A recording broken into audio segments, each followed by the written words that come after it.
de nous avoir permis, Seigneur, de te louer, de t'exalter, de te magnifier.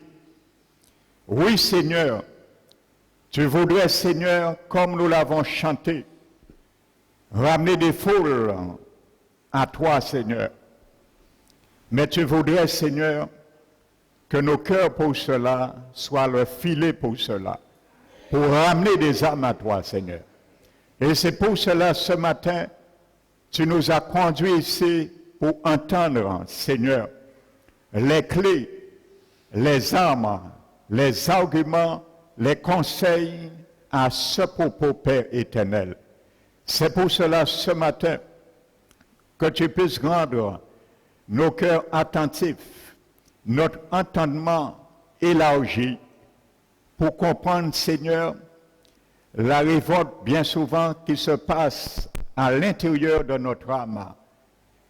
Nous sommes venus, Seigneur, afin que tu puisses vraiment, Seigneur, pointer le doigt sur cela pour chacun de nous.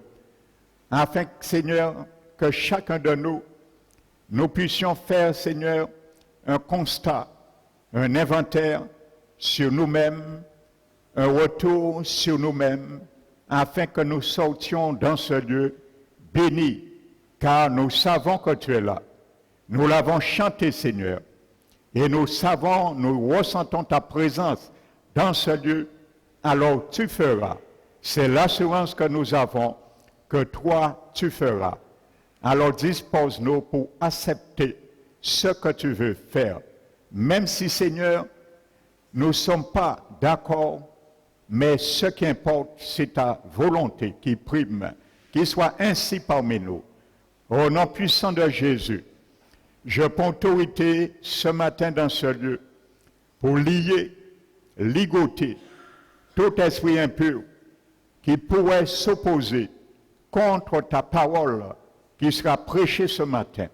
Merci, Seigneur, que ton esprit puisse, Seigneur, me conduire, mettre les mots dans ma bouche et que vraiment, Seigneur, que ton onction tombe sur moi afin, Seigneur, que je sois vraiment ta bouche ce matin pour ton peuple.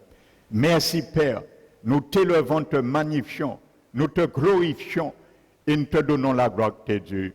Au nom de Jésus-Christ. Amen. Alléluia. Asseyez-vous, frères et sœurs. Amen. Donc je salue fraternellement chacun de vous ce matin. Donc soyez les bienvenus. Amen. Nous allons laisser, comme d'habitude, le Seigneur nous parler. Amen.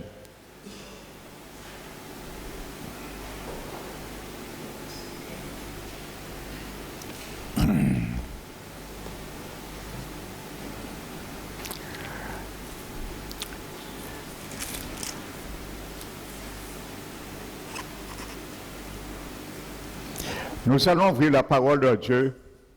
Vous savez déjà de quoi nous allons parler. Amen.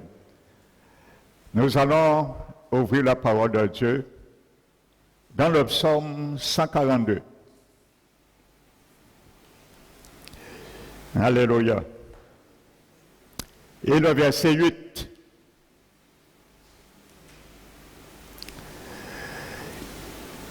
David qui parle à son Dieu. David, tu peux être ce matin un David qui parle aussi à son Dieu.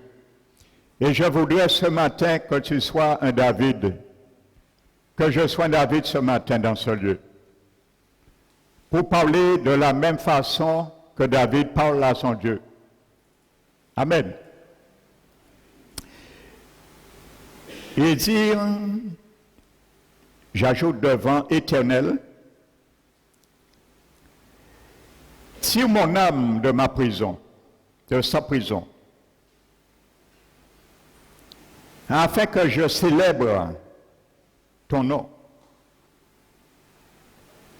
Alléluia. J'ai celui qui est à toi. Tu vois, ton âme a une prison. Et il ne faut pas y demeurer. Ça te coûtera cher. Alors, si tu es dedans, cherche à sortir. Au plus vite. Au nom du Seigneur. Jésus. Amen. Donc, ton âme, mon âme, a une prison. Alléluia. La Bible ne dit pas, Éternel, tire mon âme de la prison, mais de sa prison. Alléluia. Ton âme a une prison. Et quand tu rentres dans ça, c'est galère. Amen. Et vous savez, frères et sœurs, dans le psaume 38, je crois, David aussi qui parle à Dieu. Il dit, Éternel, tes flèches m'ont atteint. L'Éternel a des flèches, hein? Ce n'est pas Satan seulement qui a des flèches.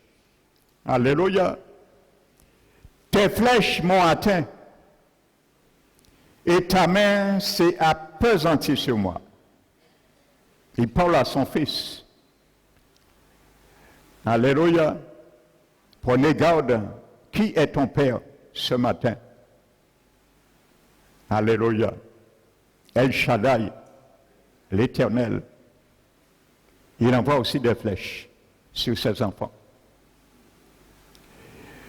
Et tu peux aller, mon frère, ma soeur, je peux aller où je veux pour éviter la flèche. La flèche va nous localiser. C'est un GPS. Tu ne vas pas y échapper. Et il dit dans sa parole, tu peux aller où que tu veux, ton péché te suivra. Et moi, comme je veux flécher, pas pour te détruire, mais ceux qui t'amènent à pécher, alors tu peux aller où que tu veux, ma flèche va t'atteindre. Alléluia. Donc pourquoi notre âme a une prison et pourquoi bien souvent notre âme est dans une prison? C'est ce que nous allons voir. Comment tu peux faire ton âme, comment je peux faire entrer mon âme dans sa prison? Et le Seigneur est venu pour libérer. Mais nous voulons nous mettre dans une prison. Mais quand tu es dans cette prison, le Seigneur, lui, il ne vient pas te libérer. C'est ton âme qui doit te libérer de cette prison. Alléluia. Quand tu es rentré en prison pour la cause de Jésus, ça c'est une prison physique, comme l'apôtre Pierre. Les uns sont venus le délivrer. Jésus vient te délivrer dans de telles prisons. Mais quand tu es dans ta prison, ton âme t'envoie en prison. C'est ton âme qui doit chercher à se délivrer, pas Jésus. Alléluia. Et vous savez, David a dit, afin que je puisse te célébrer. Mais vous savez, bien souvent, lorsque notre âme est dans une prison, pour essayer de passer sur ce fait et rentrer dans l'illusion, nous chantons même et nous louons même le Seigneur pour ne pas rendre la réalité vraie dans nos vies. Vous savez, il y a des gens, leurs âmes sont dans la prison et ils veulent louer le Seigneur. J'ai entendu un pasteur dire, où qu'un chrétien pêche le plus, c'est dans la louange.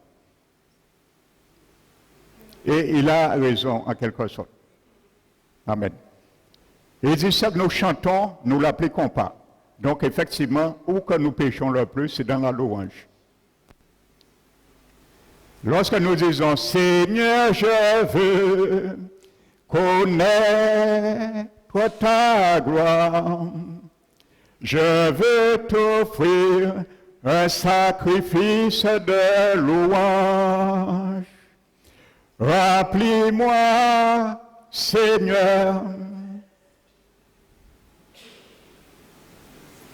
Mais lorsque le Seigneur se présente pour recevoir ce sacrifice, nous disons, mais non Seigneur, pourquoi tu le chantes? Donc nous péchons dans la louange. Alléluia. Donc pour n'importe quelle louange, tu verras que nous péchons à chaque fois que nous chantons. Alléluia. Donc je parle d'une manière générale. Amen. Chacun de nous, que nous soyons chantres ou pas. Amen. Mais pour venir, il y a certains, lorsqu'ils sont leur âme et dans sa prison, ils veulent faire semblant de ne pas reconnaître que leur âme est dans la prison. Ils veulent même chanter. Amen. Et lorsque nous sommes en train de chanter, vous savez qu'est-ce que le Seigneur nous dit? Qu'est-ce qu'il a dit à Isaïe, le chapitre 1? Il a dit, lorsque vous levez les mains devant moi, je détourne de vous mes yeux. Alléluia. Parce que le Seigneur Jésus nous dit, tu es rentré dans une prison, ton âme est enchaînée. Et tu veux faire semblant de me présenter ce que tu n'es pas. Comme il a dit à la femme de Jéroboam. Pourquoi te fais-tu passer pour quelqu'un d'autre? Pourquoi tu veux chanter? Oh, ton âme est dans une prison. Tu ne peux pas me célébrer. Ton âme est dans une prison. David a dit, afin que je te célèbre. Tu ne peux pas célébrer Dieu quand ton âme est dans une prison. Alors, ne joue pas l'hypocrisie avec Dieu. Alléluia. Il faut que ton âme sorte dans sa prison et tu pourras célébrer l'Éternel. Alléluia. Ce n'est pas la doctrine du pasteur Manuel. C'est la doctrine du roi David, inspirée par l'Éternel, parce qu'il savait ce qu'il disait à son Dieu. Amen. Il dit, lorsque vous multipliez des prières, je ne les écoute pas. Pourquoi? Et il dit, vos mains sont pleines de sang. Pourquoi ton âme est en prison? C'est normal, tu as fait un crime, ta main est remplie de sang. C'est normal que tu aies jeté en prison. Et ton âme est emprisonnée. Amen. Alléluia. La Bible nous dit, lorsqu'on hait quelqu'un, on hait son frère, on est un meurtrier. Donc c'est normal que ton âme te mette dans sa prison. Et tu ne peux pas lever les mains. Dieu t'a dit, ta main remplie de sang. Alors il dit, pour sortir dans la prison, le Seigneur dit à Isaïe, lavez-vous, purifiez-vous. Il ne t'a pas dit de chanter. Il t'a dit, lave-toi, purifie-toi. Ce n'est pas lorsque tu vas chanter que tu sortiras dans ta prison. C'est lorsque tu vas purifier tes mains, tu vas te laver les mains, tu sortiras. Alléluia. Amen. Parce que tant que tu es là, dans cette position, tu ne peux pas célébrer ton Dieu. Amen. Il a dit, retirez devant mes yeux la méchanceté de vos actions, parce que c'est ça qui t'a mis en prison. Si tu veux sortir, retire devant mes yeux la méchanceté de tes actions. C'est ça qui t'a mis en prison. Ton âme. Alléluia. Arrêtez de faire le mal. Cherchez à faire le bien. Mais nous arrêtons de faire le bien et nous cherchons à faire le mal. Comment tu veux sortir en prison? Alléluia. Le Seigneur nous dit d'arrêter de faire le mal, de chercher à faire le bien. Nous cherchons à faire le mal et nous arrêtons de faire le bien. Alléluia. Amen. Il dit, recherchez la justice. Voici la clé de ta prison. De ma prison, si ton âme est dans sa prison, voici la clé pour sortir. Recherche la justice et tu sortiras. Voici la clé ce matin. Pour que tu sortes dans la prison. ton âme sort dans cette prison. Alléluia. Et il dit après, protégez l'orphelin, l'opprimé, faites droit à l'orphelin et défendez la veuve. Amen. Donc, voyez, frères et sœurs, qu'est-ce qui peut amener ton âme, mon âme, dans une prison, parfois mortifiée? Soit mes pensées, ça fait partie de l'âme, mon intelligence, amen, mes émotions, mes sentiments et ma volonté, mon caractère, tout cela fait partie de l'âme. Et ça nous peut ramener dans des prisons. Amen. Et vous savez, lorsque nous sommes dans une prison, il y a beaucoup de causes à cela. Amen. Parce que bien souvent, ça commence par quelque chose qui nous a déplu. Ça peut être quelque chose d'anodin. Mais comme nous ne l'avons pas traité, sous le coup, nous le colportons.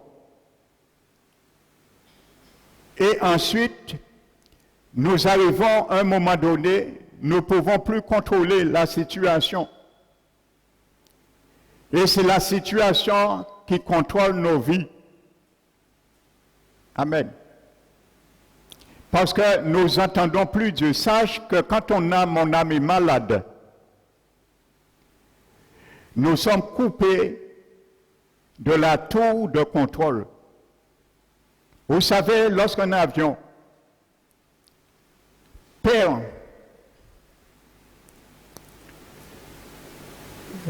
comment on dit, sa trajectoire, il doit faire appel à la tour de contrôle. Et si la tour de contrôle n'arrive pas à récupérer cet échec, c'est catastrophe, bien souvent.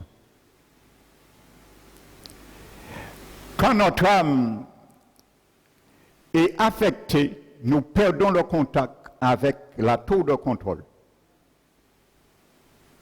qui est notre esprit humain, pas le Saint-Esprit, notre esprit.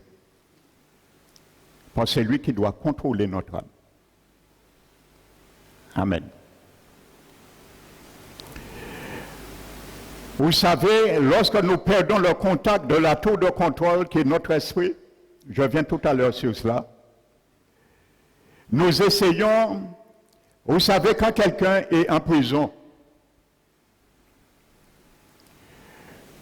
la personne sait qu'il n'y a aucun recours, aucun moyen pour qu'il sorte, sinon la peine à expiration, si c'est 20 ans, 30 ans. Mais entre ce délai, il essaie lui-même de sortir par des moyens draconiens. Il va essayer de faire de l'extérieur parvenir des choses, scier le barreau, ainsi de suite, prendre un couteau serré pour piquer peut-être le gardien, ainsi de suite, pour pouvoir partir avant échéance de la peine expompée. Et nous, enfants du Seigneur, bien souvent, nous essayons aussi de sortir de la sorte. Nous utilisons aussi des principes et pensons que nous sortirons ainsi, ou nous sommes en liberté. Et il y a certains qui pensent qu'ils sont en liberté, mais ils sont bien dans une prison. C'est une réalité. Vous savez pourquoi on perd le contrôle de la tour de contrôle? Vous savez, à l'origine, Dieu avait fait l'homme.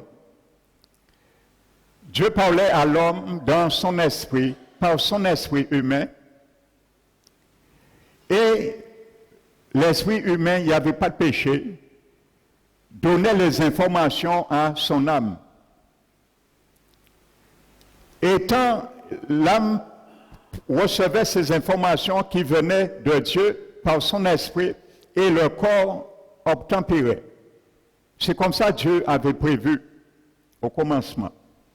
Et tant que cela marcherait comme ça, fonctionnerait comme ça, l'homme serait vivre, aurait vécu éternellement avec Dieu. Sans compter l'âme de vie qu'il consommait pour fortifier sa santé. J'en passe. Mais qu'est-ce qui s'est passé au jardin d'Éden? Satan est venu un jour, il n'a touché ni l'esprit de l'homme à la personne d'Ève, ni son corps. Il a bien ciblé. Il a touché l'âme d'Ève. Il a attaqué son âme par la vue, les pensées. Il a dit oui. Il a fait voir que le fruit est bon, précieux pour ouvrir l'intelligence. Il a attaqué son âme directement. Il incitait encore l'orgueil de vouloir être comme Dieu, les émotions, les sentiments. Et il attaquait dans l'âme toujours la volonté de faire son propre choix. Donc Satan a démobilisé, il a fracassé tout ce qui était et qui faisait ce qu'on appelle les fonctions de l'âme. Et c'est comme ça qu'il a péché. Lorsque Ève, Adam, après, ont péché, qu'est-ce qui s'est passé? Son âme s'est trouvée morte spirituellement. Pourquoi? Parce qu'à ce moment, il a pris une décision sans consulter la tour de contrôle, qui est son esprit. Il a fait de sa propre liberté, donc il a déconnecté son âme avec la tour de contrôle qui était son esprit, qui recevait par l'Esprit de Dieu, par Dieu, et étant déconnecté avec son système de Dieu, l'âme s'est retrouvée morte. Et étant devenu mort, il a mis son esprit dans la mort spirituelle. C'est l'âme d'Adam et Ève qui ont mis leur esprit dans la mort. L'esprit d'Adam et Ève ne sont pas été mis dans la mort premièrement, c'est leur âme qui les a amenés dans la mort spirituelle. L'âme étant coupée de son esprit, a coupé son esprit de le contact avec Dieu et l'âme est morte premièrement spirituellement et ensuite il a ramené son esprit dans la mort spirituelle. Et étant ce fait, tout homme sont devenus morts spirituellement parce qu'à partir de ce moment, l'esprit de l'homme ne peut plus contrôler l'âme parce que Dieu s'est retiré.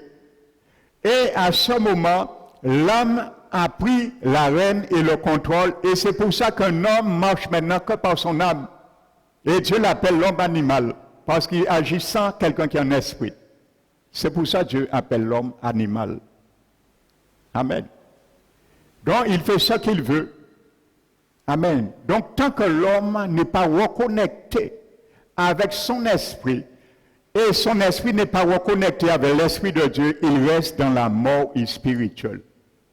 Il va dire, je fais le bien, mais même s'il fait le bien, ce n'est pas un bien qui vient de Dieu. Il vient de lui-même.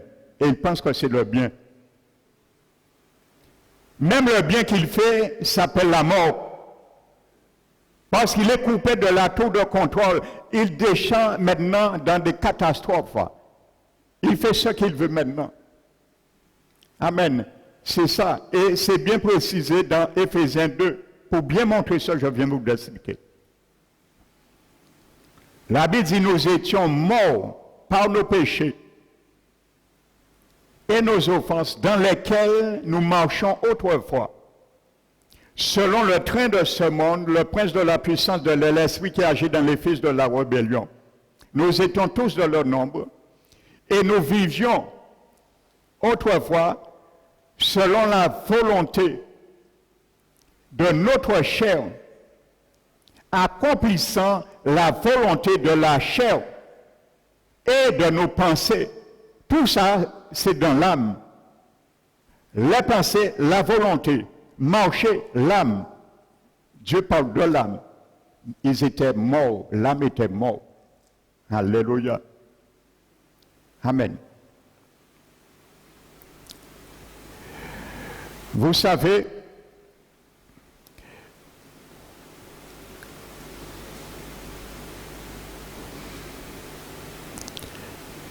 je viendrai tout à l'heure. Amen. Donc voici ce qui anime l'homme. Maintenant, qu'est-ce que Dieu a fait? Dieu a sauvé premièrement, lors de la régénération, il a envoyé Jésus. Mais Jésus, lui, il ne va pas sauver l'âme de la personne. Parce que c'est l'âme de la personne qui l'a ramené dans la mort. Jésus va rendre l'homme devant sa responsabilité lui-même. Jésus, lui, comme l'esprit de l'homme a été pris en otage, amalgamé par son âme, Jésus, lui, il est venu dans la régénération, il va sauver l'esprit de l'homme. Et il va dire à l'esprit de l'homme, maintenant, débrouille-toi et sauve ton âme de sa captivité, de sa mort spirituelle. Et comprends ce matin où je vais venir avec toi, mon frère, ma soeur, Dieu ne va jamais te parler, que tu le crois ou pas, c'est une réalité dans la Bible. Dieu ne va jamais te parler. Le Saint-Esprit, Jésus ne va jamais te parler. Il ne va jamais te parler dans mon âme, ni dans ton âme. Parce que ton âme est morte. Il ne peut pas te parler, il est mort. C'est ton esprit qui est vie quand tu es régénéré. Il va te parler par ton esprit, dans ton esprit, jamais dans ton âme. Alléluia. Parce qu'il a attribué cette autorité à ton esprit de parler à ton âme. Et quand tu refuses d'accepter ce que ton esprit te dit, tu rentres dans la rébellion. Amen. Parce qu'au jardin d'Éden, qu'est-ce qui s'est passé? L'âme désobéissante s'est associée avec le corps et ils ont fait un coup de syndicat. L'âme associée avec son corps, parce que l'âme a vu que c'est bon à manger et le fruit est rentré, l'essence du fruit est rentrée dans le corps. Donc l'âme au jardin d'Éden et le corps se sont associés et ils ont fait un coup de syndicat contre l'esprit d'Adam et Ève. Amen. Et ce coup de syndicat s'appelle la chair. La chair, c'est l'union, l'association de l'âme et du corps physique qui s'associent et ça s'appelle la chair, cette association. Et c'est pour ça aujourd'hui l'homme vit par sa chair. C'est pour ça Éphésiens dit que nous vivions tous selon la volonté de notre chair, accomplissant la volonté de la chair. Paul emploie deux mots grecs différents, soma et saos. Parce que le péché est rentré dans le corps. Amen. Quand il a pris l'âme, quand tu manges un fruit, le jus du fruit ne va pas dans ton âme, il ne va pas dans ton esprit, il rentre dans ton corps. Le péché était dans le fruit, la vie du diable était dans le fruit, il est rentré dans le corps. La chair soma, ça c'est ma chair physique soma. Et la rébellion de mon âme, conjuguée, associée avec ma chair soma, ramène un système de rébellion qu'on appelle la chair, c'est le mot saos. C'est un principe d'iniquité d'un homme irrégénéré. Et c'est ça qui amène l'homme à pécher. Amen. Les deux sont conjointement liés. Donc lorsque nous refusons d'obéir à notre esprit, nous faisons ce que nous voulons. Et à ce moment, nous apportons notre âme jusqu'à rentrer dans sa prison. Amen. Et c'est pour ça, c'est toi qui dois délivrer ton âme. Jésus ne vient pas dans sa prison. C'est toi qui dois le délivrer. Et il y a beaucoup de moyens de le délivrer. Amen. Est-ce que nous comprenons bien ce principe? C'est pour cela un chrétien ne doit pas marcher selon son âme. Bien que c'est l'âme qui dirige sa vie, parce que notre âme est toujours celui qui amène de destinée, mais il doit écouter, contacter en toute chose la tour de contrôle, qui est son esprit humain. Parce que c'est là que Dieu te parle, par l'Esprit de Dieu qui vit dans notre esprit. Amen. Donc chaque fois que nous allons désobéir à l'entendement de notre esprit, que l'esprit nous parle dans notre esprit, nous allons faire un coup de syndicat. Et ce sera l'association de notre âme et de notre corps. Inconciliable. C'est comme ça le péché vient. Et ça s'appelle la chair. Cette essence s'appelle la chair. Ce mélange âme irrégénérée et corps s'appelle la chair. Le mot saose. Amen. Alléluia.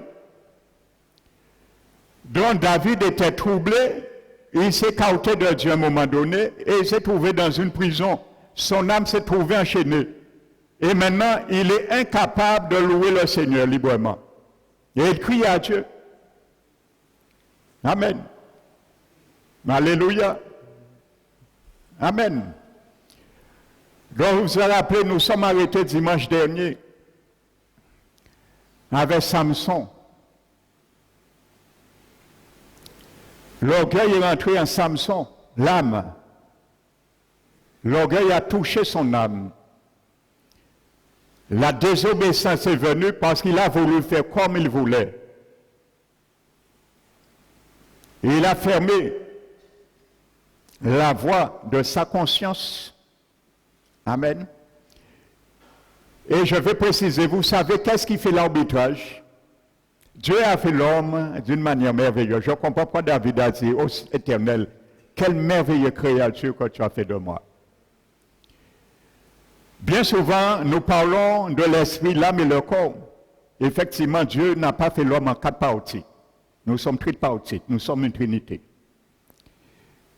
Mais vous savez, le cœur n'est pas une 4e partie.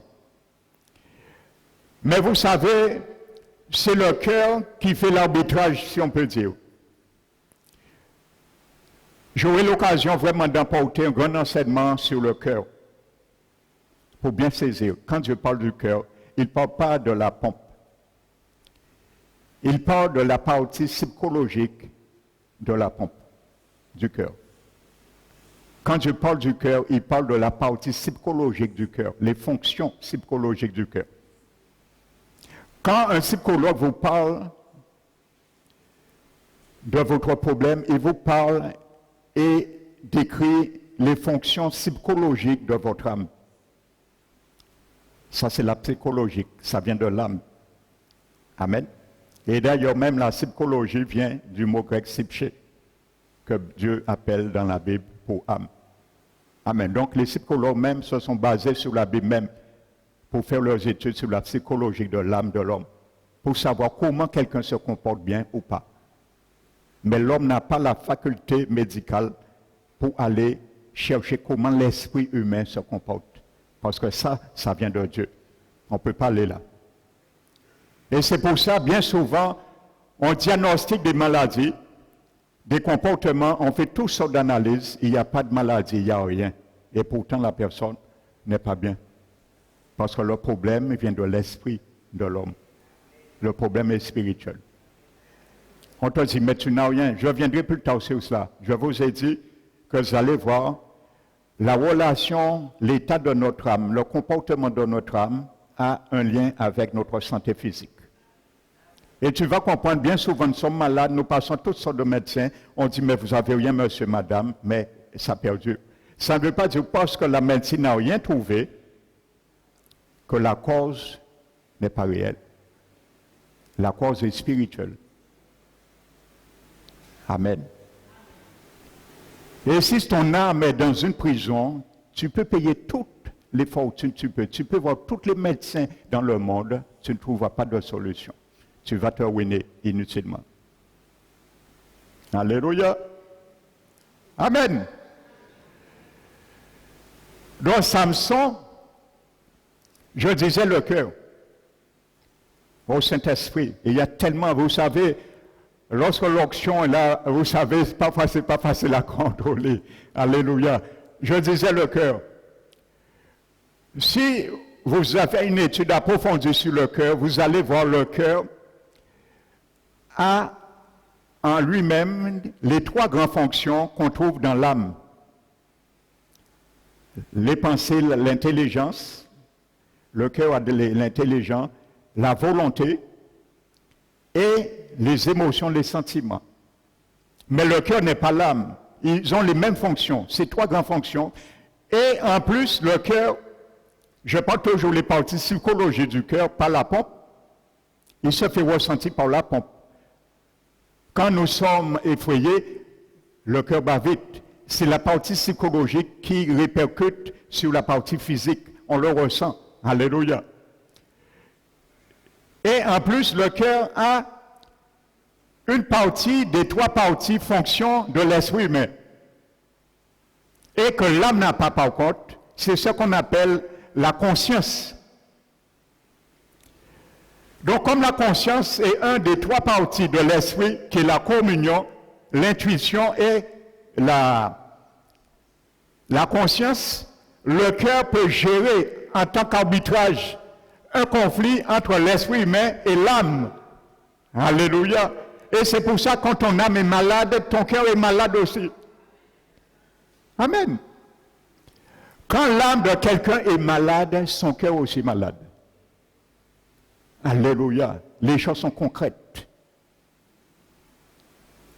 Je ne parle pas du cœur physique, hein. Je parle de la partie psychologique. Alléluia. Amen. Donc Dieu avait dit Samson de détruire les Philistins. Il a fait son choix. Il a été charmé par un de ses ennemis. Il a tout retiré et l'a gardé et ça fait sa perte. Alléluia. Donc quand Dieu nous dit de traiter tout ce qui est dans la chair, parce que c'est la combinaison de l'âme irrégénérée et du corps, il faut trier tout. Un seul peut nous ramener dans la catastrophe. Un seul peut nous couper de la tour de contrôle avec notre esprit. Un seul. Et ça a été le cas de Samson. Dieu lui a dit de tuer les Philistins. Il a dit non, mais il y a une Philistine qui me plaît. Alors Dieu, non, je fais mon choix. Amen. Jésus pouvait faire son choix aussi au jardin de Gethsémani. Son âme a été affectée aussi, je vous l'ai dit dimanche dernier. Mais c'est ressaisi. Jésus allait perdre le contrôle à un moment donné. Jésus a lâché, frères et sœurs, le volant de l'avion. Vous savez, un moment dans l'univers, imaginez le Père, les anges, les élus au ciel. Quand il a vu Jésus a lâché le volant de l'avion, turbulence, le monde entier était dans cet avion, dans cet engin. Jésus l'a lâché à un moment donné. Imaginez-vous le trouble que ça a amené au ciel. Mais là, on saisi. Parce qu'il allait dans la chute. Il amenait l'humanité dans la chute éternelle. Mais là, on a pris le volant. Il a dit 3 fois que ce soit que tu retires cette coupe devant moi. 3 fois sa volonté. Mais là, on a pris le volant. Il a dit que ce ne soit pas ma volonté, mais ta volonté. Et les anges, les élus et Dieu, le Père a fait ouh. Vous savez, lorsqu'un avion, le pilote perd contrôle, il y a des trous d'air, les gens font ah, les gens vomissent. Et lorsque les choses reprennent, il dit ah. Eh bien, voici ce qui a été, ce cri d'espoir qui a été fait au ciel. Ouh. Lorsqu'ils ont vu le Seigneur, il a ressaisi son âme. Son âme était sur le point de rentrer dans cette prison. Mais il a dit non. Son pied était déjà dans la porte de la prison de son âme. Il a retiré vitement. Il a dit non, je ne rentre pas là. Alléluia. Quand tu as un pied qui est déjà dans la prison de ton âme, retire-le vite, parce que le deuxième entrera. Alléluia. Et les deux pieds seront très difficiles à être retirés après. Amen. Même si tu vas faire semblant, louer, chanter, le Seigneur t'a dit, je ne t'ai pas dit de me louer quand tu es dans ta prison. Je t'ai dit de rechercher ma justice. C'est la clé pour sortir. Alléluia. Amen. Gloire au Seigneur. Nous allons voir diverses façons que notre âme peut être atteinte. Il y a des choses très simples. Vous savez, à un moment donné, Dieu a dit à Moïse de choisir 70 hommes et de les ramener dans une tente d'assignation. À l'époque, il n'y avait pas de tabernacle.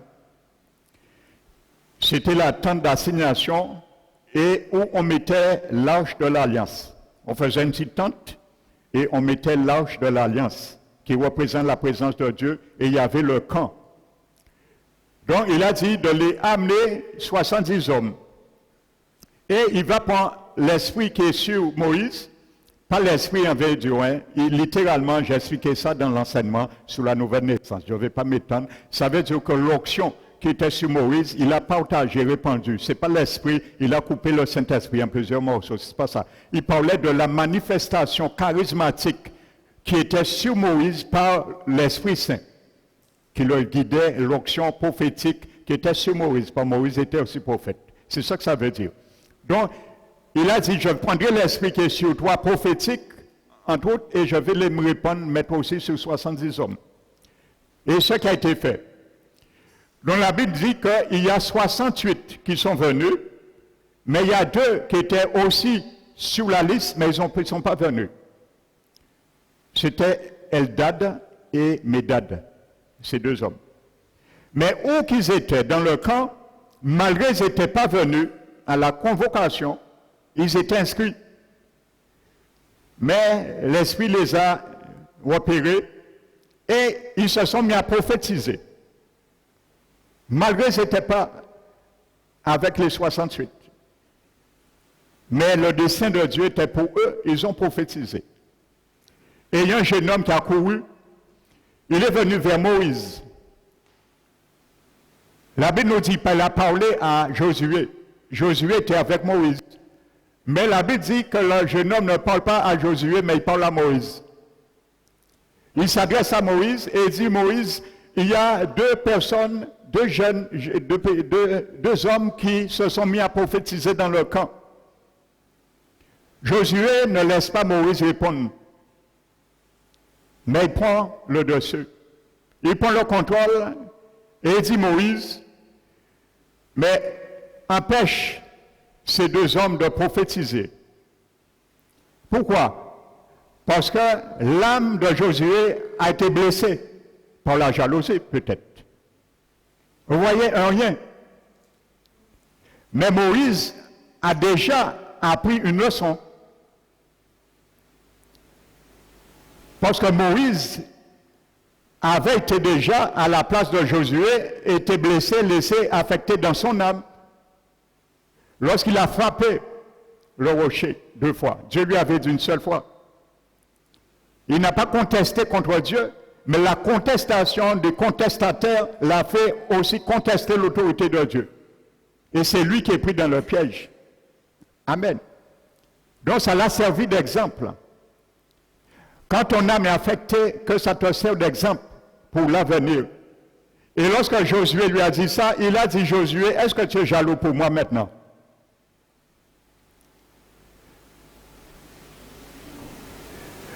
Il sait que c'est son Dieu qui lui a dit de choisir 70 hommes. Alors Josué, quand il fait encore rebeller moi contre bon Dieu, pour vous frapper moi non plaît alors. Il dit, moi choisis 70 hommes, ou quoi dit m'empêcher les 2 hommes? À pas parce qu'il n'y a pas été là, qu'il faut empêcher les prophétiser. Eh bien, c'est ressaisi. Et la Bible nous dit, il a dit à Josué, est-ce que tu deviens jaloux pour moi? Que plaise l'Éternel, que tout le monde prophétise. Amen. Alléluia. Et la Bible nous dit que Moïse, après, il a pris tous les 70, il est parti et il a laissé Josué. Il n'a pas mené Josué veille. Quand tu vois, il y a des gens à tes côtés qui t'entourent, soi-disant aussi pour te essayer de t'aider ou pas, fais attention. Quand tu vois leur âme commence à être fracassée, éloigne-toi. Amen. Il y a un deuxième exemple qui vient là. Vous savez, nous reconnaissons cela encore. La Bible dit qu'il y avait un jeune homme dans les livres des Actes des Apôtres, chapitre 13. Il s'appelait Marc. Surnommé, il s'appelait Jean, surnommé Marc. Donc Jean-Marc. C'était le cousin de Barnabas. La Bible dit que ce jeune converti, il avait accepté le Seigneur et il est là avec son cousin Barnabas et à un moment donné, Barnabas et Paul vont visiter une grande église. Une église qui a un réveil. Il y a miracle, il y a docteur, il y a prophète. Son âme de Jean-Marc est exaltée. Donc, Barnabas amène son cousin avec lui. Et Paul ne voit pas d'inconvénient. Donc, ils arrivent à Antioche. Donc, il est exalté. Mais à Antioche, il commence à voir que Paul frappe un magicien, Élymas, parce qu'il veut s'opposer, contrarier le cœur, le désir du cœur du proconsul qui a été touché par la parole. Il s'appelle Sergius Paulus. Et il frappe cet homme d'aveuglement par la puissance du Saint-Esprit. Alors Marc commence à voir ça. Jean-Marc. Il voit que c'est du sérieux. Amen. L'évangile, c'est du sérieux. Lorsqu'on a une âme partagée, ça peut être grave. Et la Bible dit qu'il s'en va. Maintenant, ils vont dans une autre contrée qui s'appelle Paphos. Et ils arrivent à Perge. Et la Bible dit, lorsqu'ils arrivent à Perge, que Paul et Barnabas avaient besoin de son aide, Jean-Marc. Quand ils sont arrivés à Perge, ils ont regardé à droite, à gauche, ils ont caché Jean-Marc, Jean-Marc fuit, il déserté. Son âme, Jean-Marc, a été affectée, la peur. Il a vu l'opposition est trop forte pour lui. Il ne voulait pas confronter l'opposition, il ne voulait pas confronter les souffrances, il a fui, il a déserté, il est retourné à Jérusalem chez sa mère.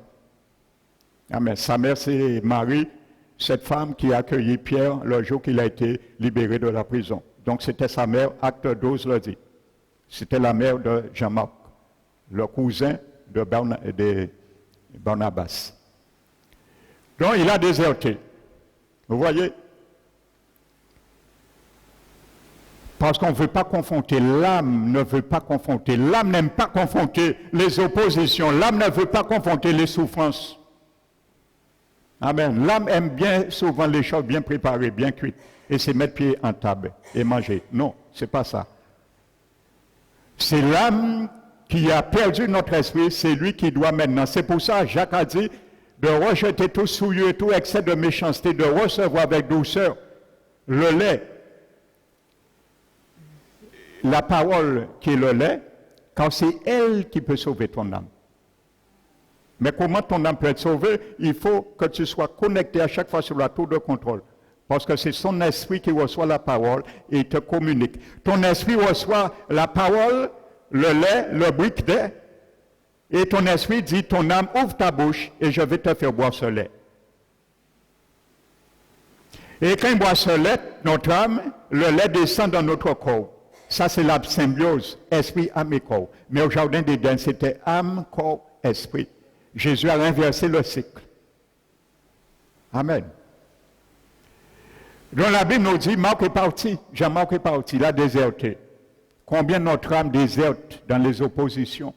Et lorsque nous désertons, nous ne voulons pas confronter, nous commençons à rentrer dans l'amertume, nous commençons à traîner les choses avec nous, pas autour que nous avons, nous les traînons. Nous viendrons tout à l'heure dessus. L'abbé nous dit, ils ont continué leur mission, leur premier voyage missionnaire, et 3 ans après, Paul et Barnabas décident de retourner à Jérusalem pour donner un peu leur compte rendu. Ils retournent et donnent leur compte rendu. 3 ans après, ils retrouvent Jean-Marc, et Jean-Marc entend leur compte rendu. Il dit, oui, on a fait ça, Dieu a fait des miracles, des prodiges, et ainsi de suite. Donc Marc encore se réjouit. Alors il doit se dire, bon, mais ils font bêtises. Peut-être on était là, on était confronté, jour-là, on était peut-être au niveau spirituel, peut-être il résonne en lui, encore l'âme. Et l'abbé dit que lorsque Paul et Barnabas allaient faire leur deuxième voyage missionnaire, à ce moment, Marc voulait continuer. Il a pris goût. Ça a exalté la foi de son âme. Alléluia. Et c'est pour ça que Dieu ne veut pas que Jésus soit notre logos seulement, la parole, mais il veut que nous les mettions en pratique. C'est ça que Dieu veut. Et lorsque Marc et Barnabas allaient l'emmener, Paul a dit non. Pas question. Parce que Paul ne voulait pas se faire avoir avec quelqu'un que son âme est partagée. Il avait un cœur indécis, une âme partagée. Paul a dit à Barnabas non. Et la Bible nous dit qu'il y a une vif dissentiment à cause de cela entre Paul et Barnabas. Et depuis ce jour, on n'a plus entendu parler dans le livre des Actes le nom de Barnabas. Depuis ce jour. Et Paul est parti dans une mission et ils se sont séparés. Et Barnabas est parti dans une autre contrée. Alléluia. Donc c'est la même réalité. Amen. Donc ça c'est quelque chose de très simple. Amen. Quelqu'un peut être avec nous et essayer de nous montrer, faire monter. Alléluia. Donc vous savez, quand quelqu'un essaie de vous faire monter, toucher votre orgueil, coupez-vous très vite de cette personne. C'est ce que Moïse a fait, c'est ce que Paul a fait avec Barnabas. Amen. Pour éviter les pièges des blessures.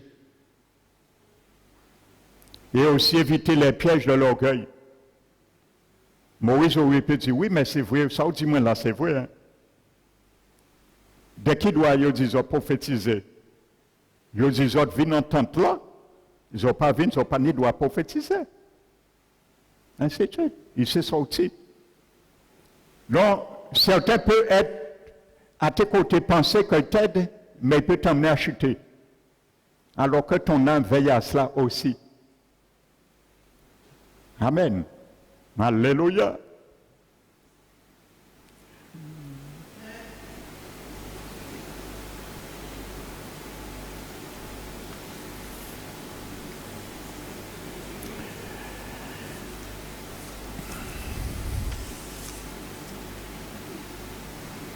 Je continue. Sache, quand tu es atteint dans ton âme, ta vie spirituelle est atteinte. Il n'y a pas de mystère. C'est une équation qui est très simple. Tu peux faire semblant, tu pourras faire semblant, tu es plus spirituel. Si ton âme est touchée, attaquée, ton système spirituel est touché et attaqué aussi. Amen. C'est une équation qui est simple. Parce que si le Seigneur te donne une direction, une révélation, tu refuses. Je prends un exemple très simple. Si Dieu te dit, quand on te choque, de pardonner, tu dis non, il faut s'en péché pardonner. Tu as reçu la révélation. Tu sais ce qu'il doit faire, mais tu refuses. Donc ton âme, délibérément, a refusé l'action de ton esprit sur lui. Donc tu as décidé de toi, donc ton côté spirituel est touché. C'est clair. Il n'y a pas de mystère. Amen. Et tu peux prendre tout exemple que tu veux. Amen. Donc ça c'est clair, frères et sœurs. Alléluia. Dès qu'on se laisse toucher dans notre âme, affecter, c'est une réalité.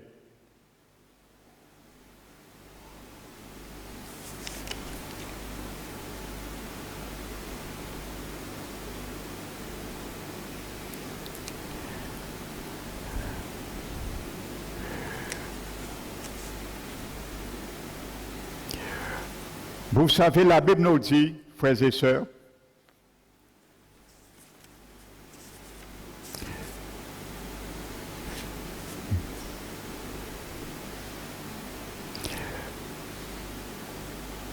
quand tu ne laisses pas le Seigneur guérir ton âme, mon âme, frères et sœurs, ça devient très très grave.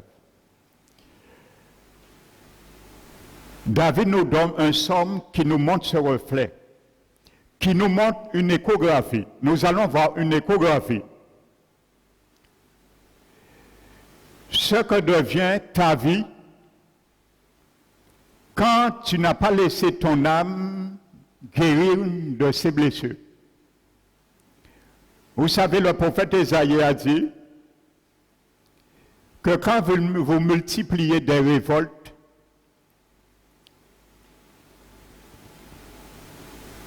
vous êtes blessés et vos cœurs sont dans la souffrance. Et de la tête jusqu'à la plante des pieds, il n'y a rien qui est bon. Et c'est pour cela nous avons vu que le psaume 30, 23 dit « Jésus est notre berger, il veut restaurer notre âme. » Amen. Et je disais, le mot restaurer veut dire rendre, remettre à neuf. Amen. Nous allons voir l'échographie de nos vies, de nos situations, de notre foyer, de notre famille, de notre descendant, de notre postérité. Lorsque nous colportons des blessures dans notre âme, ça veut dire que notre âme est dans une prison. C'est ça le mot prison. On est là, on ne peut pas sortir, ou on ne veut pas sortir, parce qu'on a les moyens, mais nous ne voulons pas ouvrir porte là. Jésus, ben, nous clés là, nous ne voulons pas ouvrir. Si Jésus nous donne la clé, c'est pour ouvrir la prison. Amen. C'est comme ça, Jésus est venu mourir pour tout le monde. Il a payé pour tout le monde. Mais seuls ceux qui vont l'accepter sortiront dans la prison de la mort spirituelle. Amen. Donc Jésus a ouvert la porte, il dit tout le monde doit sortir. Parce qu'il a payé. Et le diable a ouvert le cachot. Mais si tu restes à l'intérieur, il a payé, le cadenas est ouvert, et tu dis je suis libre. Tu vas rester, tu mourras. Tu es dans une prison. On a payé pour toi. On t'a dit maintenant, monsieur, vous êtes libre, madame. On ouvre la porte. Maintenant, sortez. Tu es dans la prison. Tu dis, tu es libre. Oui, tu es libre. Mais si tu ne sors pas, tu n'es pas libre. Tu es toujours dans la prison. Tu as ta part quand même à faire. Tu n'as qu'à pousser la porte. Parce que c'est ouvert. Tu pousses et tu sors. Mais si tu dis, je suis libre, je reste, tu vas mourir là. Malgré, on a payé pour toi. Donc il y a certains, Dieu les donne la clé pour sortir, mais l'état de leur âme, ils ont été trop affectés, trop chiffonnés, trop fracassés. Ils disent non, je reste là quand même. Donc c'est nous à sortir. Amen. Parce que nous le colportons partout. Nous allons travailler, nous avons le sac.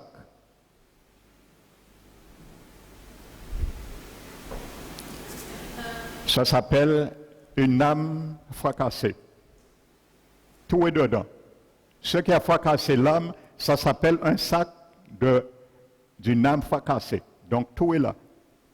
Blessures, propos, incompréhension. Parce que vous savez, dans une discussion, peut-être on n'a pas accepté la vie de quelqu'un, ça fracasse son âme et il tient rigueur cette personne. Simplement ça.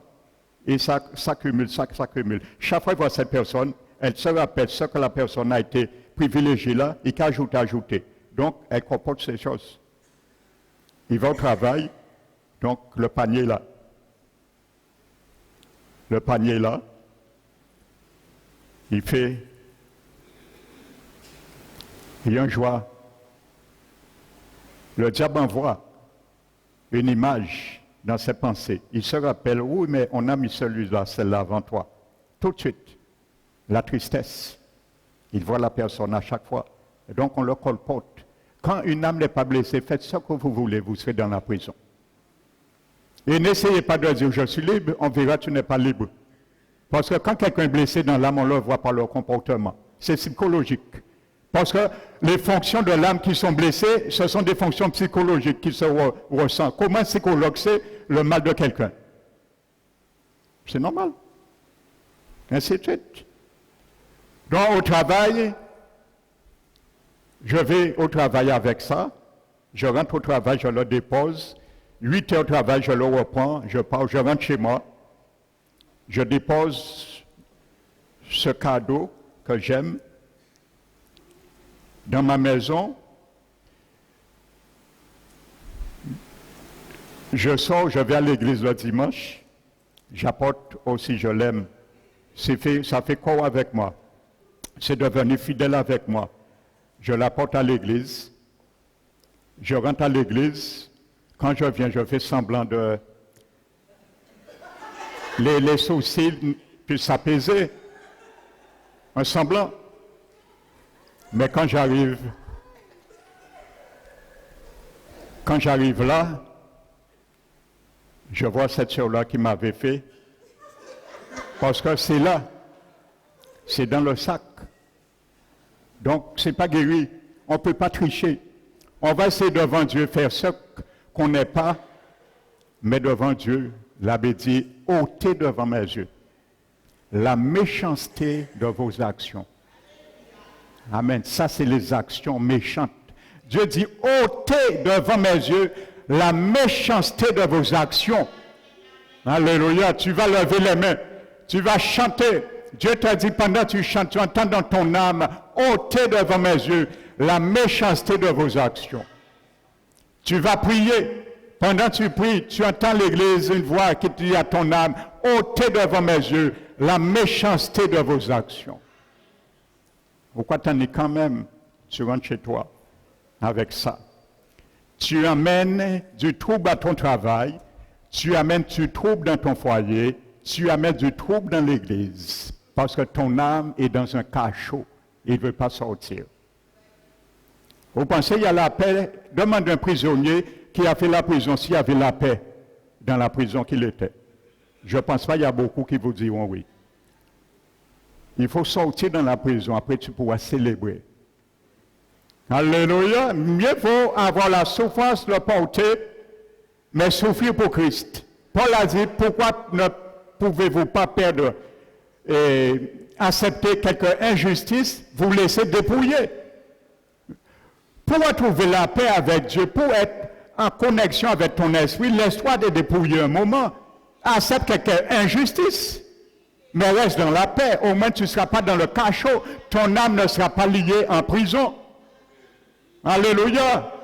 Qui t'a nous que comprendre ça? Alléluia. Amen. Voici l'échographie. Le psaume 109.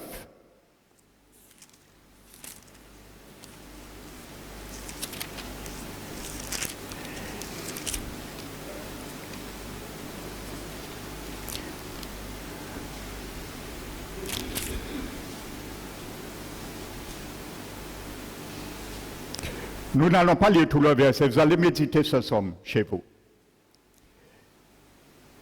Dieu de ma louange, ne te tais point, car ils ouvrent contre moi une bouche méchante et trompeuse, ils me parlent avec une langue mensongère. Ainsi de suite, je ne vais pas tout prendre. J'ai souligné des points saillants. Mais moi, je recours à la prière. Qu'est-ce que Jacques V nous dit? Quand ton âme est troublée, il y a un médicament. Jacques V nous le dit. Quand tu souffres moralement, ça c'est l'âme. Prie. Voici le médicament. Il ne te dit pas laisse ton âme rentrer dans sa prison. Parce que là tu auras du mal à prier. Quand notre âme est abattue, on a du mal à prier. On a du mal à lire la parole. On a du mal à faire le bien. On a du mal à partager la communion, à prendre part à la communion fraternelle.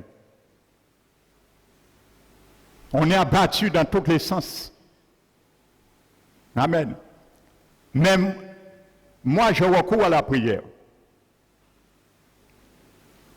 Il me rend le mal pour le bien. Alléluia.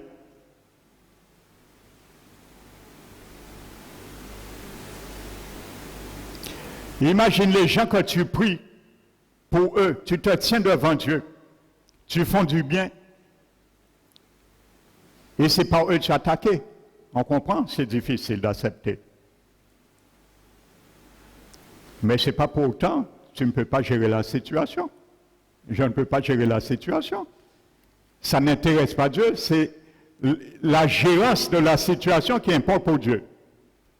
C'est la manière, le conflit n'est rien pour toi. Le conflit n'est rien pour moi. Les situations n'est rien, c'est la façon dont nous devons faire face à la situation qui importe pour Dieu. C'est ça qui intéresse le Seigneur. Amen. Que ces jours soient peu nombreux, que notre prenne sa charge, que ses enfants deviennent orphelins et sa femme veuve. Que ses enfants soient vagabonds et climandis, qu'ils cherchent du pain loin et demeurent en ruine. Ainsi de suite. Verset 17. Ils aimaient la malédiction qu'elle tombe sur lui. Ils se plaisaient à la bénédiction. Ils ne se plaisaient pas à la bénédiction, qu'elle s'éloigne de lui, qu'il revête la malédiction comme son vêtement. Verset 20. Tel soit de la part de l'Éternel le salaire de mes ennemis et de ceux qui parlent méchamment de moi. Verset 29, que mes adversaires revêtent l'ignominie, qu'ils se couvrent de leur honte comme un manteau. Ça, c'est la prière d'un blessé, ça c'est sûr. Dans cette prière, ce n'est pas des gens que David a blessés. Ce sont des gens qui ont été blessés à cause de la jalousie qu'ils portaient sur David parce que Dieu l'a choisi, ainsi de suite. Simplement pour cela. David ne les a rien fait. Et dans ce psaume, David nous décrit. On pense que David est en train de proclamer des malédictions. Dans ce psaume, c'est une échographie. Comprenez-le ce matin.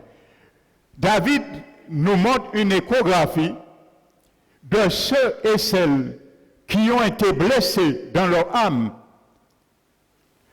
Ils n'ont pas laissé l'Éternel, ils n'ont pas voulu être guéris, ils se sont vengés. C'est ce que David parle. Ils se sont vengés. Les répercussions sur ces personnes.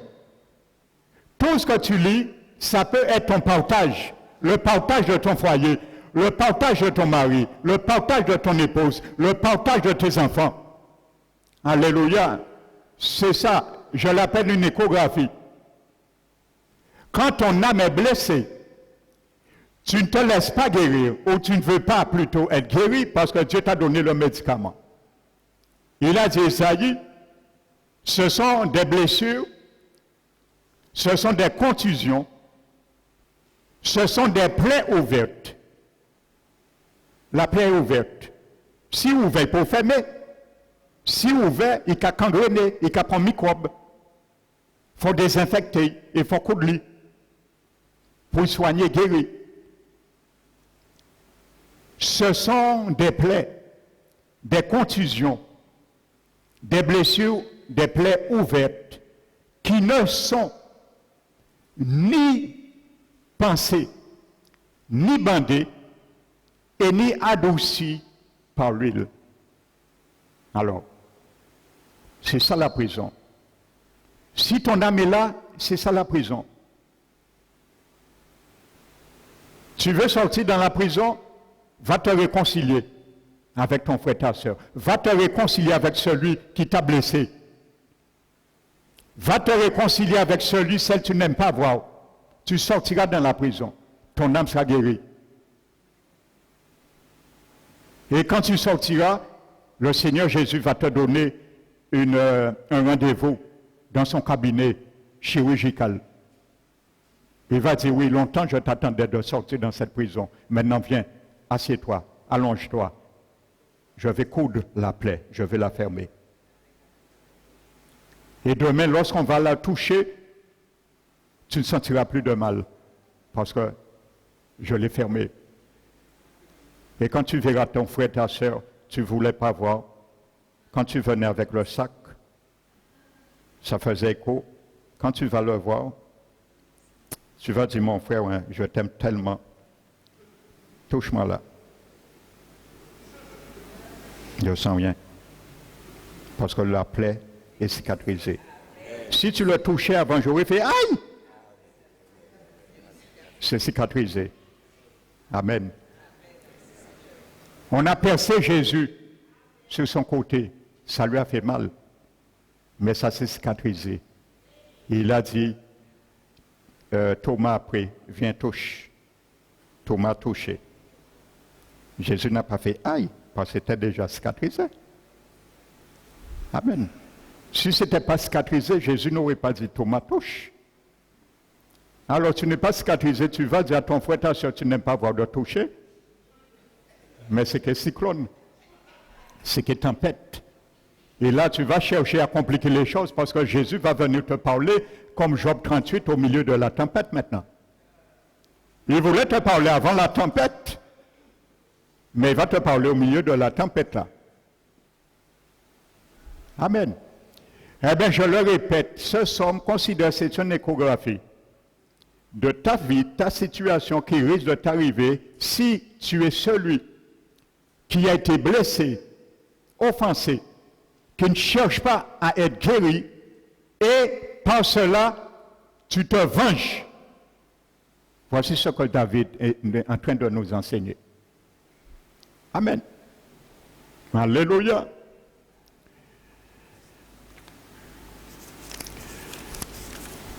Frères et sœurs, je vais vous faire part de quelque chose. Amen. On dit, oui, nous sommes sous la grâce. Mais vous savez, la grâce ne fait que répéter à la perfection, remise à neuf, remise à jour de ce qui était fait et écrit dans l'Ancien Testament. Dans Deutéronome chapitre 28, où Dieu cite les malédictions qui seraient le partage de son peuple s'il désobéissait à Dieu. Notez, Deutéronome 28, à partir du verset 15. La Bible dit que si tu n'observes pas, le mot observe veut dire appliquer, et ça veut dire aussi en hébraïque attaché comme un lien. Amen.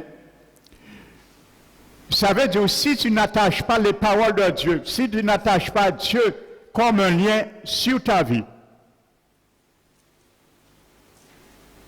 Amen.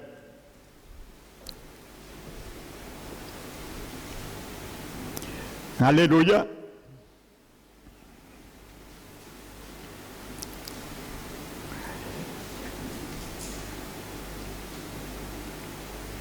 Il parle dans le verset 59. Le verset 28. Il te dit, je le prends, Deutéronome.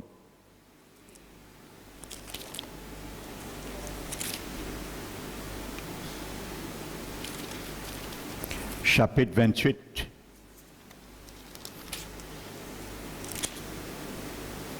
Verset 27, l'Éternel te frappera de l'ulcère de Dieu, ainsi de suite, tu ne pourras pas guérir. Amen. Dans l'hébreu, c'est le mot Rapha. Ça veut dire que tu seras coupé de l'alliance de Yahvé Rapha, l'Éternel qui te guérit. Dans le grec, dans l'hébreu, c'est Rapha. de me guérir. Amen. Et un dernier point dans cela, le verset 59. L'Éternel te frappera miraculeusement, toi ta postérité, par des plaies grandes et de longue durée, par des maladies graves et opiniâtres. Le mot opiniâtre là, ce n'est pas quelque chose qui est sans tête, ainsi de suite. Dans le sens spirituel, ce mot hébreu qui est traduit là par opiniâtre veut dire fidèle. C'est-à-dire que les maladies te seront fidèles, ils ne voudront pas te quitter. Alors Dieu, frères et sœurs, il est un Père aussi qui sévit. Lorsqu'il envoie des flèches, David a dit, tes flèches m'ont atteint, ta main c'est à peu 110 sur moi, c'est un guerrier. Il s'appelle El Shaddai. C'est un guerrier. Et les flèches que l'Éternel envoie, c'est pour faire la guerre avec notre âme. Parce qu'il veut vaincre.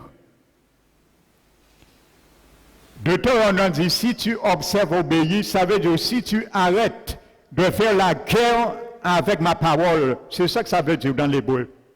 Si tu arrêtes de faire la guerre avec ma parole, mais comme je suis l'Éternel, Yahvé El Shaddai, moi j'envoie des flèches. Et les flèches, ce sont mes paroles. Amen. Nous avons prié vendredi sur le psaume 107. La Bible dit que les paroles que le peuple s'est rebellé, Dieu a utilisé les paroles et il a envoyé la parole pour les guérir. Ce que tu ne veux pas manger, l'Éternel va te faire le manger un jour. C'est clair. Ils se sont rebellés contre les paroles, le psaume 107 le dit, mais qu'est-ce qui les a guéris? Leur âme, qui avait en horreur toute nourriture, la parole. Alléluia. Nous avons prié vendredi sur ça, le psaume 107. Ils ne voulaient pas manger la parole, les paroles, mais Dieu n'envoie pas les paroles, il envoie la parole, le logos. Ils ne voulaient pas manger le rémata. Réma veut dire la pratique de la parole, pas la lecture, la pratique de la parole. Réma, au pluriel, rémata. Ils ne voulaient pas manger, consommer, digérer le rémata, mais le réma, le possesseur de la parole, des paroles, vient maintenant régler le compte. Et c'est lui qui vient maintenant. Et là, vous ne pouvez pas manger, vous ne pouvez pas boire l'huile de ricin là, parce que est bouleversé, eh bien, vous pouvez boucher des hauts, vous pouvez boucher au même métier. Jésus. Alléluia. Et malheureusement, c'est toujours la même chose, je vous dirais, combien ils n'ont pas voulu le rémata, mais le logos envoie des flèches dans leur vie. Ceux qui ne veulent pas, le rémata va se mettre un jour. Et ceux qu'on ne veut pas accepter, tu peux aller où que tu veux, la flèche va te localiser. La flèche va te localiser. Alors va où tu veux. Beaucoup ont été avertis. Ils ont pris ça à la légère. Mais aujourd'hui, je sais que ceux qui ne voulaient pas manger, la flèche les poursuit. Et flèche là poursuit. Vous pouvez venir à casa, vous dites, moi, on peut venir pour l'église encore, flèche là qui vient à casa aussi. Vous pouvez brider barricades de casa, convler les flèches là qui percent. C'est l'Éternel, El Shaddai, le grand guerrier. David a dit, tes flèches m'ont atteint. Ta main s'est appesantie sur moi. Alléluia. Quand la main de l'Éternel s'appesantit sur toi, capitulez. Pas attendre qu'Amauvin pire qui t'a Nebuchadnezzar. Si ton âme ce matin n'est pas arrivée, atteint au point du cœur et de l'âme de Nebuchadnezzar, espère encore, il y a de l'espérance. Parce que Nebuchadnezzar, tout ça, bon Dieu t'a dit, il a dit non. L'Éternel, pas le vrai Dieu. L'Éternel l'a envoyé 7 années à vivre dans les champs, à manger l'herbe comme les animaux. Il peut être un animal. Ils ont été con, et griffes à tigre et son corps rempli de poils. après 7 ans, qu'est-ce qu'il a dit? Lisez l'éloge qu'il a fait à l'Éternel. Que personne ne dise, Éternel, que fais-tu? Alors si tu veux entendre ça, tu veux le proclamer un jour, obtempère avant de rentrer tes 2 pieds dans la prison. Sors vite. Parce que tu confesseras un jour, les flèches de l'Éternel risquent de nous faire confesser un jour que personne ne dise l'Éternel, que fais-tu?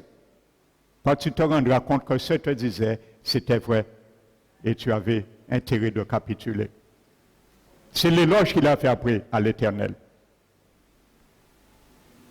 Amen. Alléluia. Et je vais conclure ce matin. Par la grâce du Seigneur, je vais continuer s'il faut après, ultérieurement. Mais je vais conclure sur cela.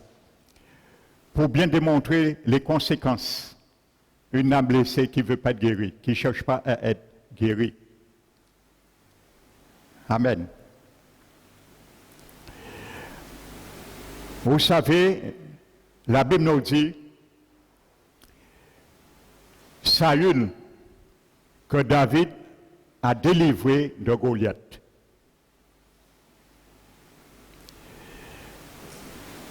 Il s'est trouvé jaloux.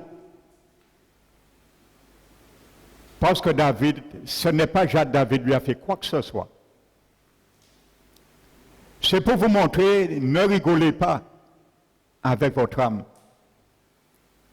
Traitez, comme Paul dit, durement votre corps, votre âme. La sujettissant, obligé à obéir et à contacter la tour de contrôle. La Bible nous dit que Saül, parce qu'il a entendu son fils Jonathan proclamer en la personne du roi David, il a dit que Saül a frappé des femmes étaient en train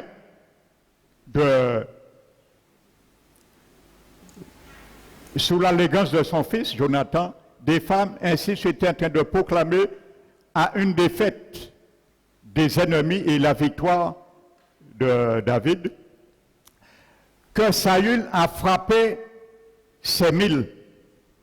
Donc il chantait David a frappé Saül a frappé ses 1000. Saül a frappé ses 1000.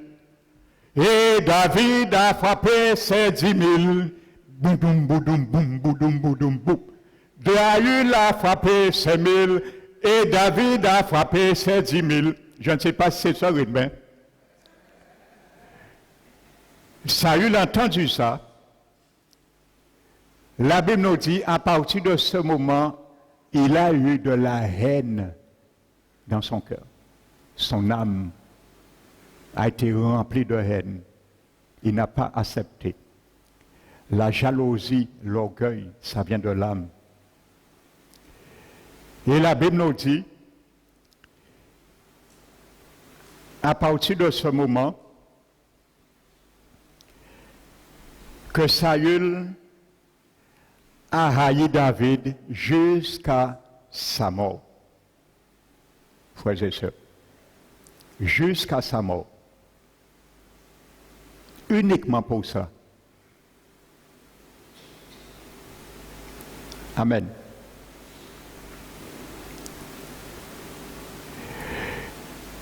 Et c'est pour cela qu'il n'a jamais donné le trône à son fils, contrairement aux autres rois. Ça l'a affecté. Et nous allons pour un cas encore plus grave. La Bible nous décrit un fils de David. Amen. Et ce fils s'est trouvé affecté dans son âme lorsque son frère a eu un désir vers sa sœur, Tamar, je crois.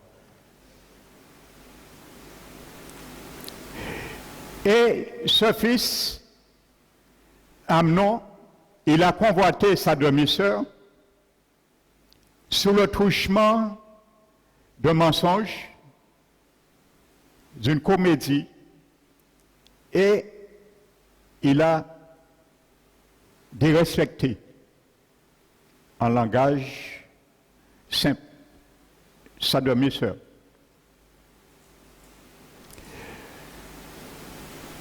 Le fils, il s'appelle qui s'est vengé. Qui peut me dire?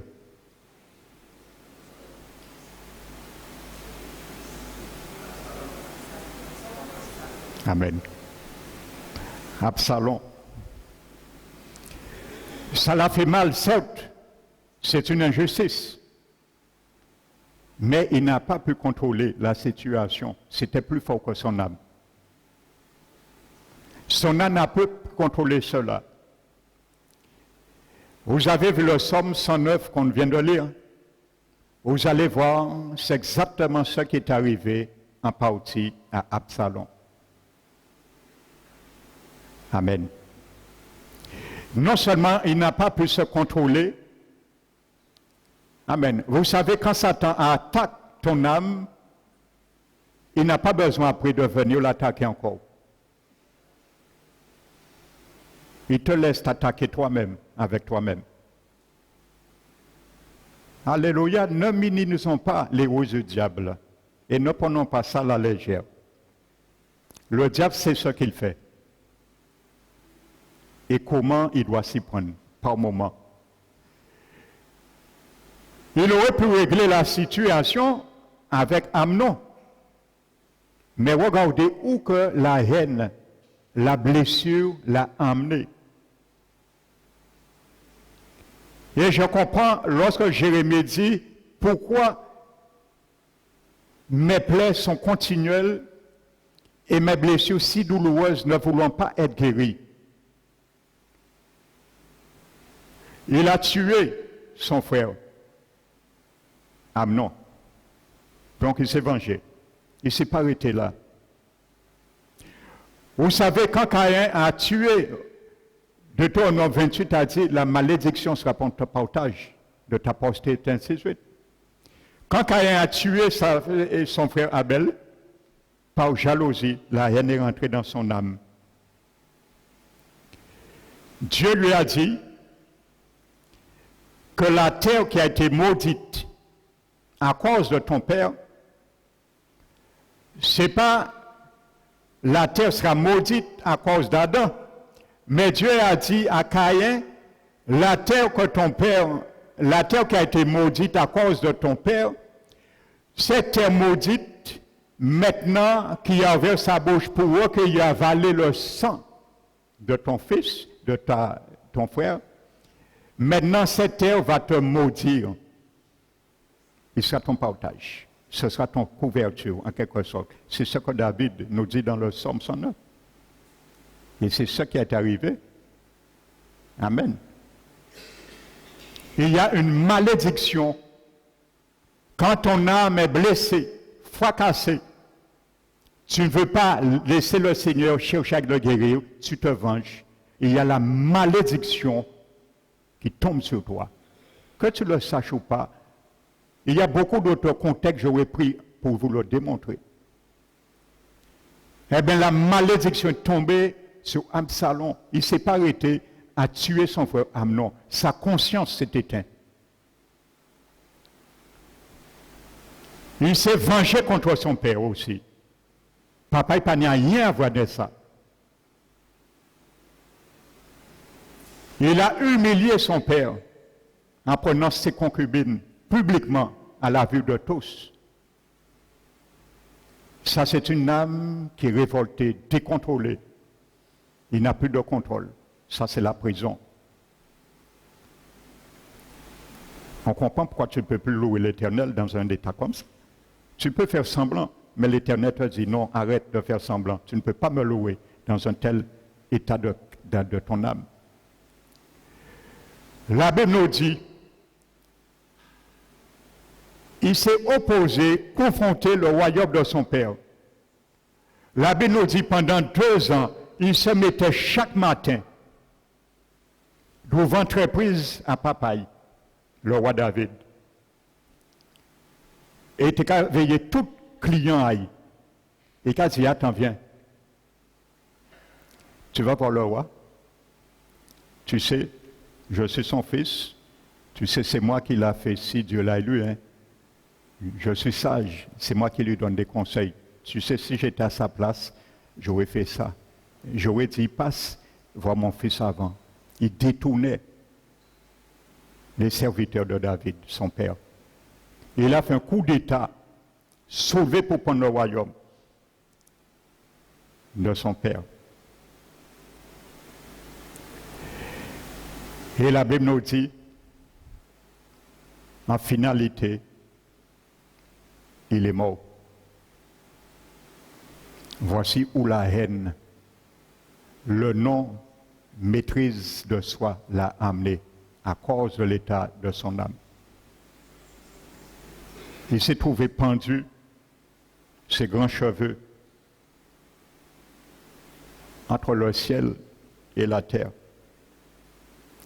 Et on est venu et on l'a percé avec 3 flèches, comme ça qu'il est mort, d'une manière grotesque. Quand ton âme est incontrôlée, ton âme va t'emmener. Tu ne seras ni connecté avec le ciel à 100%, et ni connecté avec les choses de la terre, la chair à 100%. Tu as un semblant Dieu avec toi, mais tu es entre les deux, et tu mourras comme ça, bien souvent, entre les deux. L'âme partagée. C'est ça, avoir une âme partagée entre le ciel et la terre. Quand Jacques dit homme irrésolu, âme partagée. Amen. On veut être avec Dieu et en même temps on veut être avec la chair.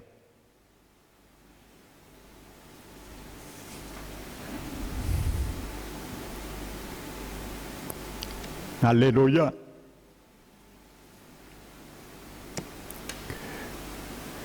Donc, frères et sœurs, il y a tellement à dire sur cela. Ma prière pour toi et moi, si tu es dans le cas, tu sais maintenant ce que tu dois faire. Je t'ai donné les grandes lignes. Si tu veux jouer avec les principes du 20 jours, si tu veux sortir de la captivité, ou du moins ton âme, tu as les moyens de le faire ce matin. Amen. Mais sache que quand ton âme est prise dans sa prison, tu ne peux pas célébrer l'Éternel aucunement. Même si tu penses le célèbre, c'est de l'illusion. David déclare, Psaume 142, verset 8.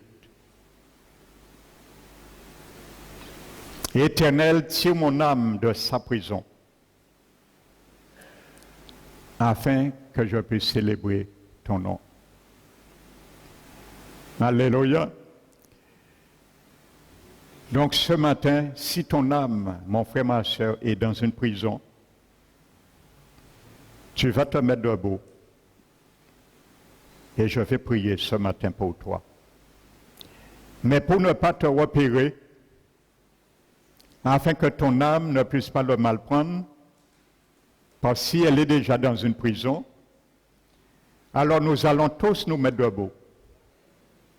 Alors on ne pourra pas dire, t'as là, oui, ouvert, pour l'un qui sorti, aman nous qui dit à présent, ouvert, amay, t'as là, t'as dans prison.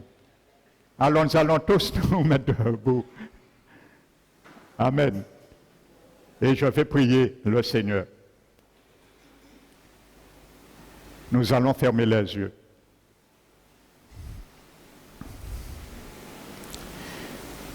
Père très saint,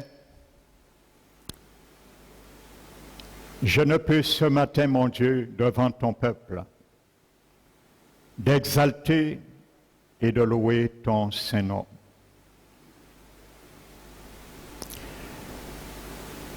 Tu nous as montré ce matin dans ta parole que si ton serviteur David t'a dit, Éternel, retire mon âme de sa prison, c'est parce qu'à un moment donné dans sa vie, dans ses retours et contours, il s'est aperçu qu'il ne pouvait plus te célébrer.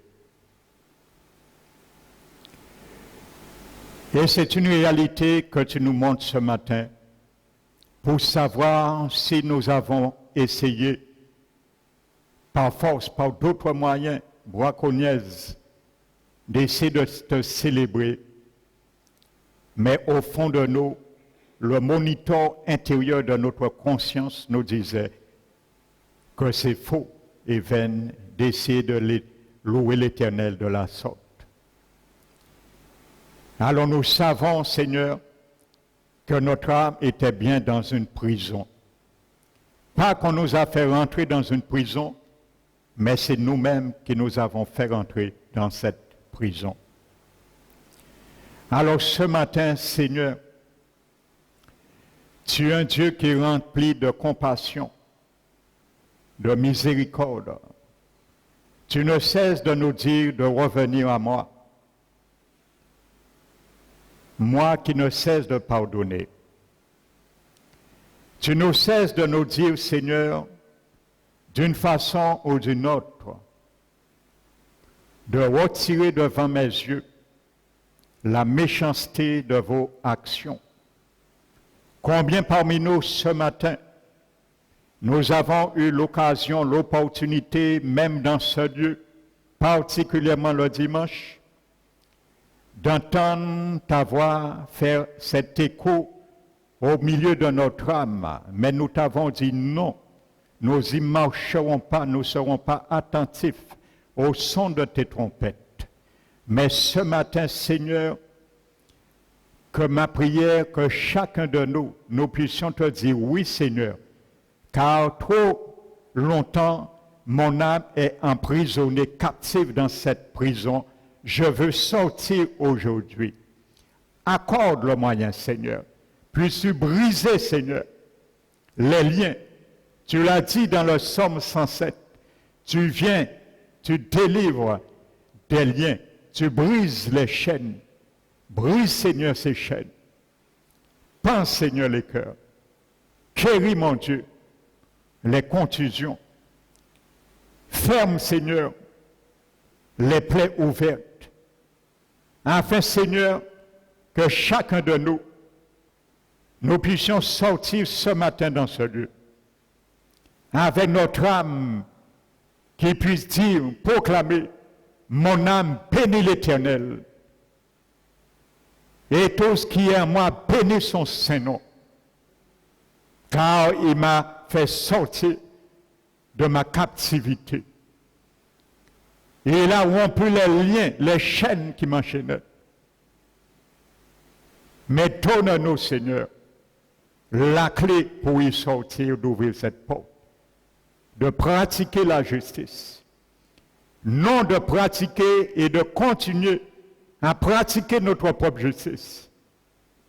Mais Seigneur, ma prière, que chacun de nous accomplissons et nous acceptons, engageons avec une ferme résolution de laisser exercer ta justice dans nos vies. Même si ça nous déplaît notre âme. Mais si tu veux, par moment, nous dépouiller, laisser dépouiller, de subir quelque injustice. Ça, c'est la clé de l'ouverture de la captivité pour y échapper. Qu'il soit ainsi, Seigneur, pour chacun de nous. Renvoie-nous, Seigneur, dans cette liberté.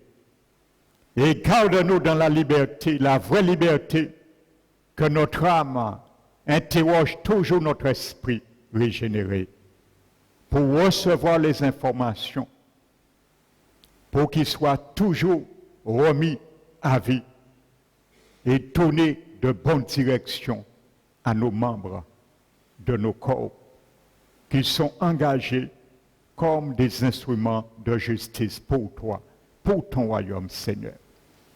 À cela, tu pourras retirer les flèches dans l'arc que tu as tendu vers chacun de nous afin de nous éclairer. Car ces flèches sont là pas pour nous détruire, pour nous éclairer, pour nous corriger, pour nous permettre d'accepter ton éducation, l'éducation de la réhabilitation de notre âme, car tu es toujours et demeuras toujours, Seigneur, notre bon berger. Alors, Seigneur, nous te demandons ce matin, remets en bon état mon âme. Et dis ce matin avec moi, Seigneur Jésus, je veux partir dans ce lieu en remettant en bon état mon âme. Ça veut dire, Seigneur, de permettre de purifier mes pensées, mon intelligence. Ça veut dire, Seigneur, de permettre à ton sang de purifier ma volonté, mon entendement, mes résolutions, mes émotions, mes sentiments et par-dessus tout, mon caractère. Je te demande pardon pour tout ce lac de temps. Je me suis écarté moi-même de tes bénédictions, mais je reviens à toi dans le regret et dans le recueillement de vouloir maintenant que tu m'assistes dans chaque faiblesse dans mon âme que j'aurai à endurer. Merci Père, je te remercie et que ta paix soit l'oreiller de mon âme.